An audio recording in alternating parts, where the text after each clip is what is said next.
Assalamu alaikum wa rahmatullahi wa barakatuh.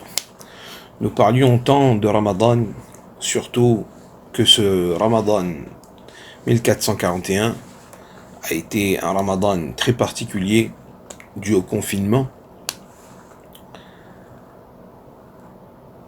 Le Ramadan est arrivé et le Ramadan est en train de partir. À nous de voir qu'avons-nous fait.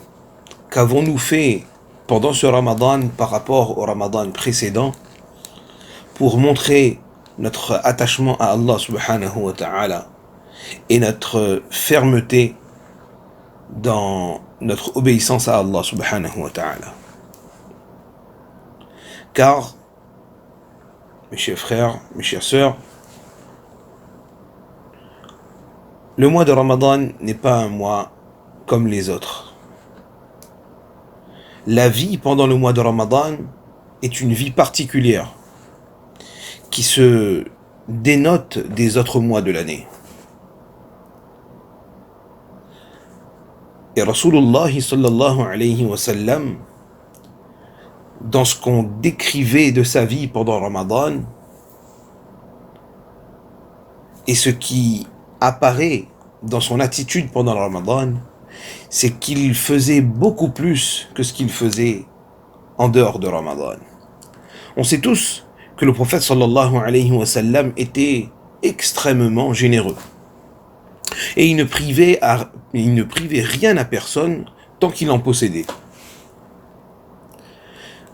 Mais pendant le mois de Ramadan, comme nous le décrit Abdullah bin Abbas radiyallahu anhuma, en disant فَإِذَا لَقِيَهُ جِبْرَيْلِ كان رسول الله صلى الله عليه وسلم أجود بالخير من الريح المرسلة.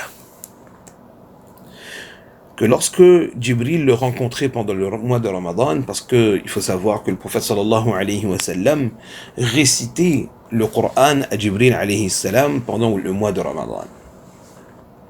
Alors lorsque c'était le cas, donc lorsque c'était le mois de Ramadan, le prophète sallallahu alayhi wa sallam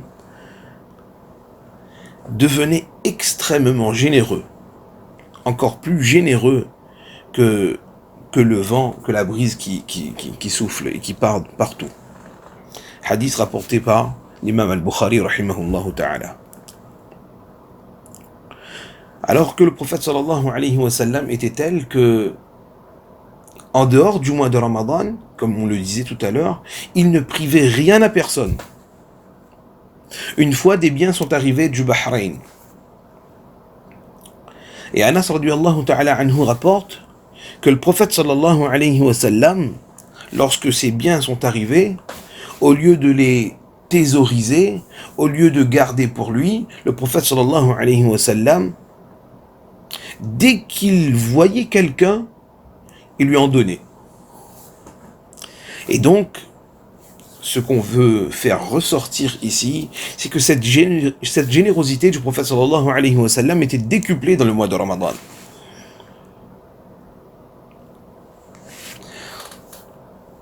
De ce fait, les qualités qui sont déjà présentes chez quelqu'un, chez le musulman, chez la musulmane, doivent se multiplier pendant le mois de Ramadan. Et cette attitude doit être également dans l'effort qu'on fournit dans nos actes de dévotion et d'adoration. Car le prophète sallallahu alayhi wa sallam, qui est notre modèle par excellence, celui qui a été désigné par Allah subhanahu wa ta'ala pour nous guider et nous montrer la voie. Le prophète sallallahu alayhi wa sallam, il s'efforçait pendant le mois de Ramadan, s'appliquait et fournissait des efforts dans les adorations, tellement que Aïcha radiyallahu ta'ala anha disait كان رسول الله صلى الله عليه وسلم يجتهد في رمضان ما لا يجتهد في غيره. Que le prophète sallallahu alayhi wa sallam, il fournissait des efforts dans le Ramadan, dans les actes d'adoration, dans tout ce qu'il faisait, ce qu'il ne faisait pas en dehors du Ramadan. C'est-à-dire qu'il montait d'un cran, il augmentait son effort. Et elle continue en disant وَفِي الْعَشْرِ الْأَوَاخِرِ مِنْهُ مَا لَا يَجْتَهِدُ فِي غَيْرِهِ. Et l'effort qu'il faisait était encore plus intense dans les 10 derniers jours de ce mois. Donc, premier point, c'est de considérer le mois de Ramadan comme un mois à part, comme un mois particulier, comme un mois où nos actes d'adoration doivent augmenter. Notre ferveur dans les actes d'adoration doit augmenter. Notre attachement à Allah, à la crainte d'Allah, à l'amour d'Allah doit augmenter. Notre attachement à la sunnah du prophète sallallahu alayhi wa sallam doit augmenter. Et donc, de manière générale, notre ferveur dans notre pratique religieuse doit augmenter. Voilà pour un premier point. Alors, bien sûr, le mois de Ramadan, on sait très bien, c'est le mois de jeûne, donc le mois où on s'abstient de manger, de boire. Mais l'essence du jeûne, l'esprit même de ce jeûne, ne se résume pas qu'à s'abstenir de manger, de boire et d'avoir des relations intimes, mais de s'abstenir de tout ce qui est interdit et tout ce qui n'est pas correct, tout ce qui est donc répréhensible. Car Allah Ta'ala lui-même dans le Coran nous expose très clairement la finalité du jeûne, le but du jeûne, qui n'est autre que l'obtention de la taqwa, de la crainte d'Allah subhanahu wa ta'ala. Le Coran nous dit « La'allakum tattaqun » ainsi atteindrez-vous la piété. Donc le but du jeûne, c'est atteindre la piété. La piété qui est caractérisée par la crainte d'Allah subhanahu wa ta'ala. Donc ne pas faire attention à ce volet, ne pas faire attention à cette dimension dans le jeûne, c'est enlever au jeûne toute sa dimension spirituelle. Et un tel jeûne nous expose à la colère d'Allah subhanahu wa ta'ala et peut même être une cause du refus de son acceptation. En effet, Abu Huraira radiyallahu ta'ala anhu, célèbre compagnon du prophète sallallahu alayhi wa sallam, nous dit que le prophète sallallahu alayhi wa sallam a dit, en ce sens, « Man lam yada' qawla az-zuri wal 'amal bihi » Man lam yada' qawla az-zuri wal 'amal bihi falaysa lillahi hajah min an yada'a ta'amahu wa sharabah. Hadith rapporté par l'imam al-Bukhari rahimahullah ta'ala. Donc le prophète sallallahu alayhi wa sallam nous dit, celui qui n'abandonne pas les mauvaises paroles et le fait d'agir en conséquence, c'est-à-dire faire du mal.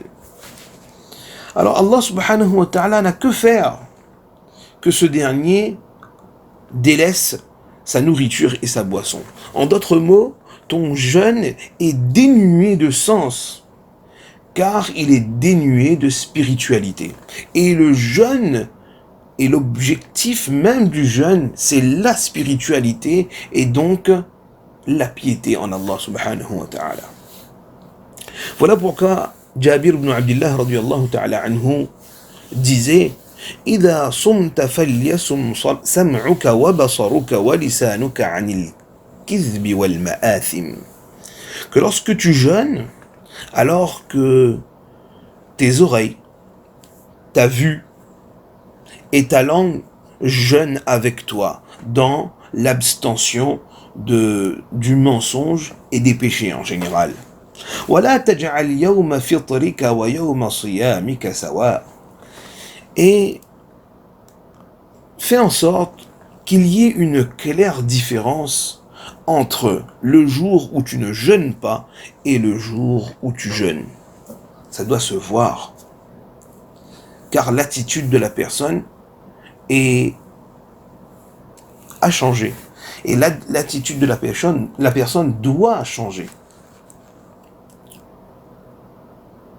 Donc un deuxième point, c'est de comprendre que le but de ce jeûne, c'est d'atteindre la piété en Allah subhanahu wa ta'ala.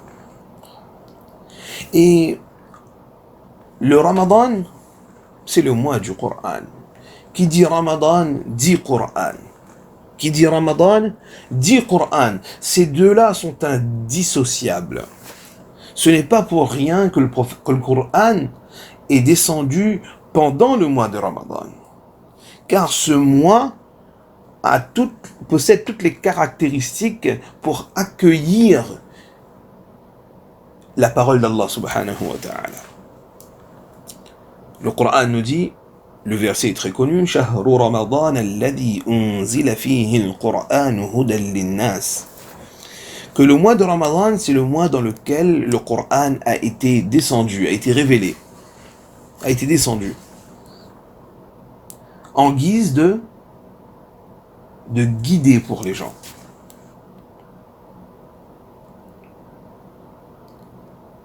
Donc, dans le mois de Ramadan, une attention particulière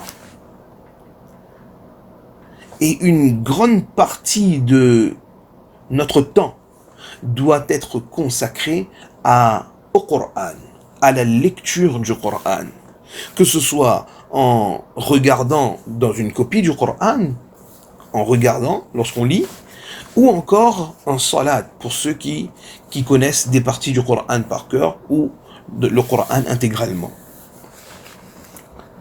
On ne va pas s'étaler énormément sur le sujet, parce qu'il y a d'autres points à voir, mais j'aimerais quand même partager avec vous cette pratique de Qatada rahimahullah ta'ala, qui avait l'habitude de compléter une lecture du Coran en 7 jours dans les restes des jours de l'année, c'est-à-dire dans les jours de l'année, toutes les semaines. Alors Qatada rahimahullah ta'ala complétait la lecture du Coran dans son intégralité. Et pendant le Ramadan, alors il le faisait en 3 jours. Et lorsqu'arrivaient les 10 derniers jours de Ramadan, ce dernier le terminait en un seul jour. Ce qui montre que notre lecture du Coran pendant le mois de Ramadan doit doubler ou tripler. Et quand arrivent les 10 derniers jours, et les 10 derniers jours, nous sommes à quelques encablures des 10 derniers jours de Ramadan, sans nous rendre compte, on va arriver déjà dans ces 10 derniers jours, alors il faudra, et c'est ce qu'on va voir, Inch'Allah, parmi les points qui nous restent donc à traiter, c'est de s'appliquer davantage dans les 10 derniers jours, et en particulier s'engager dans la lecture du Coran. Mais lorsqu'on parle de lecture, j'aimerais faire la lumière un petit peu sur un point qui est peut-être quelquefois mal compris. On a tendance à penser que le Coran se résume qu'à sa lecture. Le Coran, ce n'est pas seulement de la lecture, mais le Coran nous dit clairement Afala yatadabbarun al-Qur'an, ne médite-t-il pas le Coran? Donc le Coran, c'est aussi pour méditer, pour réfléchir. Donc nous nous devons de méditer le contenu du Coran. Abdullah bin Mas'ud radiyallahu ta'ala anhu disait إذا سمعت الله يقول يا أيها الذين آمنوا فأصغ لها سمعك فإنه خير تؤمر به أو شر تصرف عنه. Donc Abdullah bin Mas'ud radiyallahu anhu disait que lorsque tu entends Allah dire, c'est-à-dire dans la lecture du Coran, quand Allah dit Ya ayyuhal ladhina amanu, et combien de fois Ya ayyuhal ladhina amanu est répété dans le Coran, oh vous les croyants. Donc Allah il s'adresse à nous directement.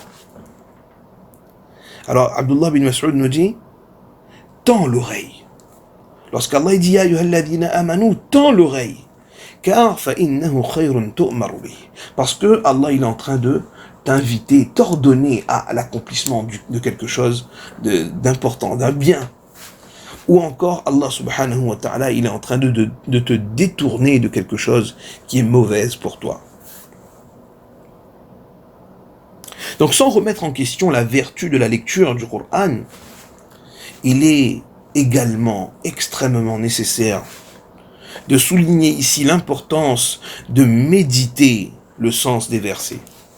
Et bien sûr, d'agir en conséquence. Hassan al-Basri rahimahullah ta'ala disait « Unzila al-Qur'an liyu'mala bih » Le Coran, la finalité même du Coran pour les hommes, c'est qu'ils agissent conformément à ses préceptes, à ses versets.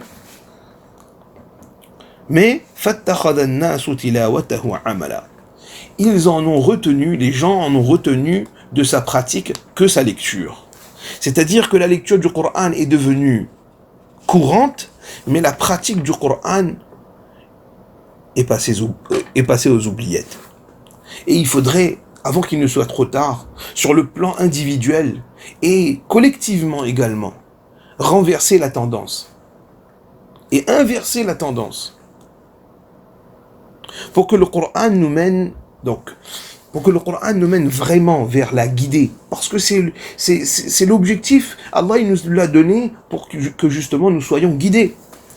Pour que le Coran nous mène vraiment donc vers la guidée, alors il nous faut le méditer, le comprendre et en être tellement imprégné que ceci impacte notre intérieur. En effet, ceux qui craignent vraiment Allah sont ceux qui puisent leur spiritualité du Coran et qui sont profondément impactés dans leur fort intérieur lorsque le Coran est récité. Le Coran nous dit تَقْشَعِرُّ مِنْهُ جُلُودُ الَّذِينَ يَخْشَوْنَ رَبَّهُمْ ثُمَّ تَلِينُ جُلُودُهُمْ وَقُلُوبُهُمْ إِلَى ذِكْرِ اللَّهِ. Leur cœur, leur peau frissonne. La peau de qui? De ceux qui craignent leur Seigneur. Et puis, ils s'apaisent ils s'apaisent par le souvenir d'Allah subhanahu wa ta'ala. C'est donc ceci la guidée de la part d'Allah subhanahu wa ta'ala. Donc le Coran doit nous toucher. Le Coran doit nous bouleverser intérieurement et doit nous pousser à une remise en question de nous-mêmes. Et le mois de Ramadan, donc en plus de la lecture, alors doit être un mois de méditation du sens de ces versets.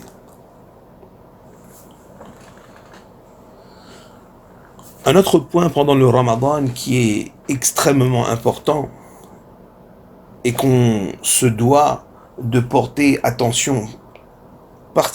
une attention particulière à elle,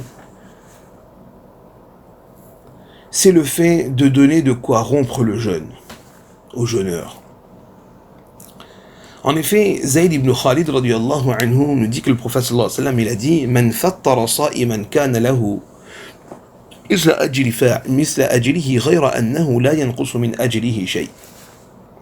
Celui qui donne de quoi rompre à un jeûneur, alors il reçoit la même récompense que ce dernier, sans que la récompense de ce dernier ne soit en quoi que ce soit diminuée. Donc ceci est tellement vertueux que le prophète sallallahu alayhi wa sallam invoquait à celui qui lui a offert de la nourriture en ces termes. Aftara indakumus sa'imun.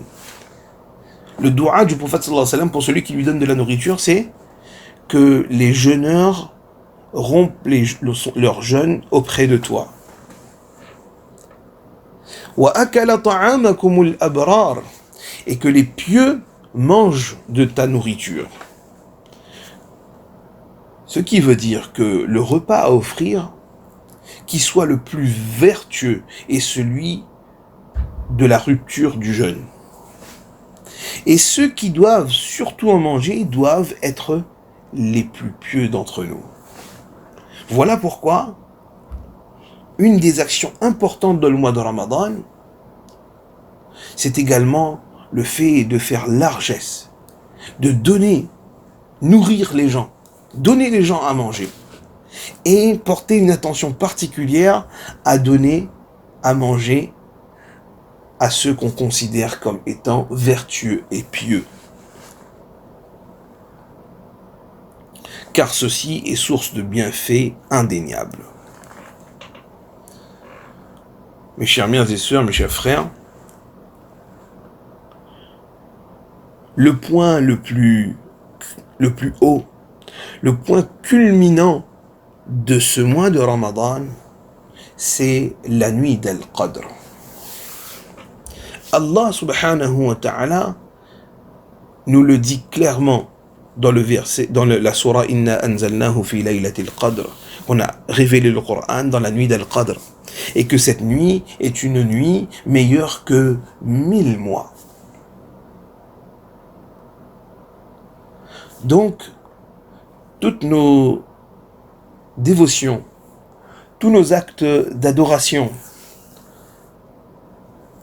doivent atteindre leur maximum lorsqu'arrivent les 10 derniers jours de Ramadan, et donc en particulier les nuits impaires du mois de Ramadan, où l'on doit rechercher à travers une pratique entre guillemets exacerbée,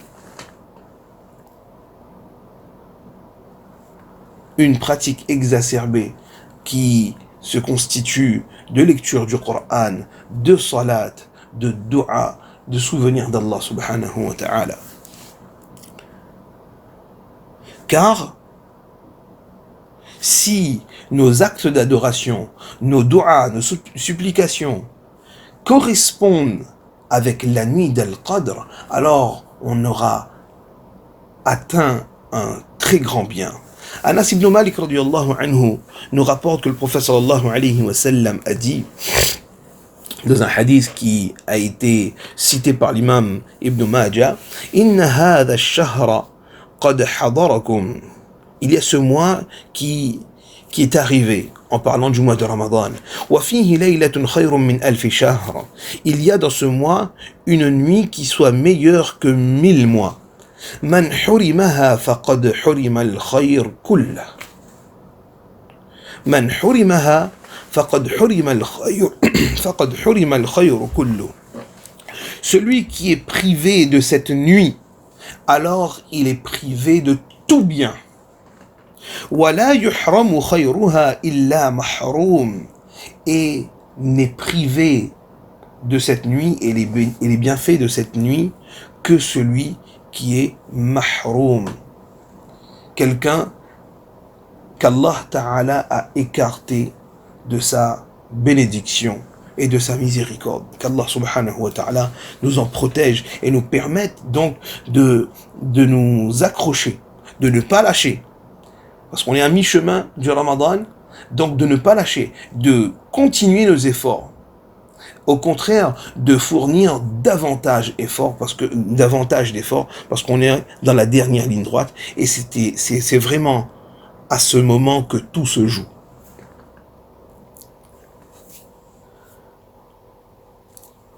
Dans le mois de Ramadan, dans notre mois de jeûne donc, on se doit également de porter une attention particulière aux supplications, au fait de faire des invocations, des du'as à Allah subhanahu wa ta'ala.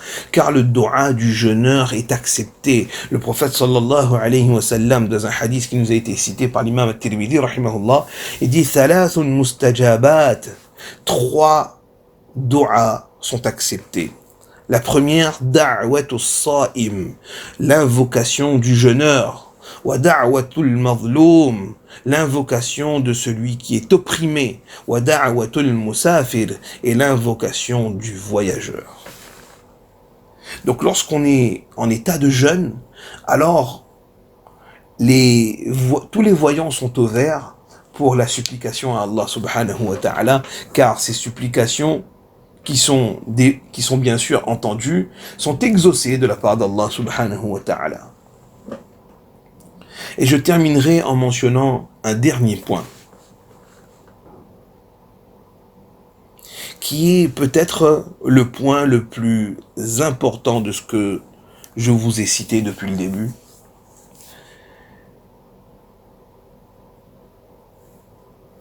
Et c'est en fait que toutes nos actions nous procureront pardon et protection, bénédiction de la part d'Allah subhanahu wa ta'ala, à condition que nous nous préservons des grands péchés. En effet, Abu Huraira radiyallahu ta'ala anhu rapporte un hadith du prophète sallallahu alayhi wa sallam qui dit en ce sens as-salawatul khams, les 5 prières quotidiennes, wal jumu'atu ila al-jumu'ah, d'un jumu'ah, c'est-à-dire d'une salat de jumu'ah jusqu'à l'autre salat de jumu'ah, wa ramadan ila ramadan, un mois de jeûne de ramadan jusqu'au prochain ramadan. Toutes ces actions, mukaffiratun lima baynahunna, expient, pardonnent les péchés qui sont commis entre elles. Mais à condition, majtunibatil kaba'ir, pourvu que la personne se protège, se préserve des grands péchés, des péchés graves. Donc Ramadan est donc le mois du pardon, certes, mais pour qu'on soit pardonné, il faut encore qu'il y ait repentir. Donc c'est un mois d'introspection, de résolution.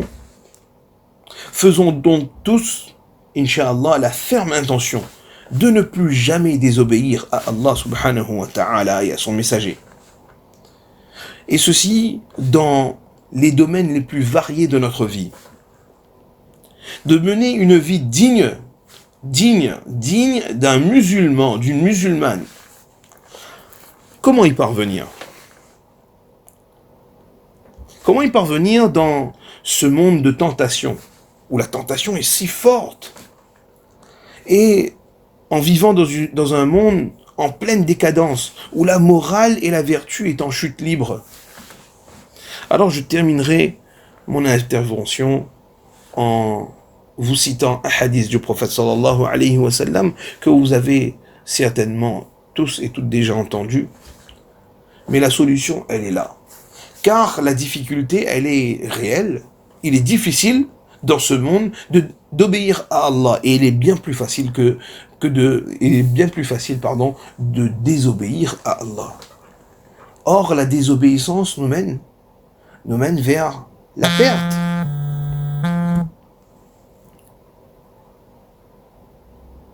Le prophète sallallahu alayhi wa sallam nous dit Akthiru dhikra hadhi min ladhat al-maut. Augmentez le souvenir de ce qui anéantit les plaisirs, c'est-à-dire la mort.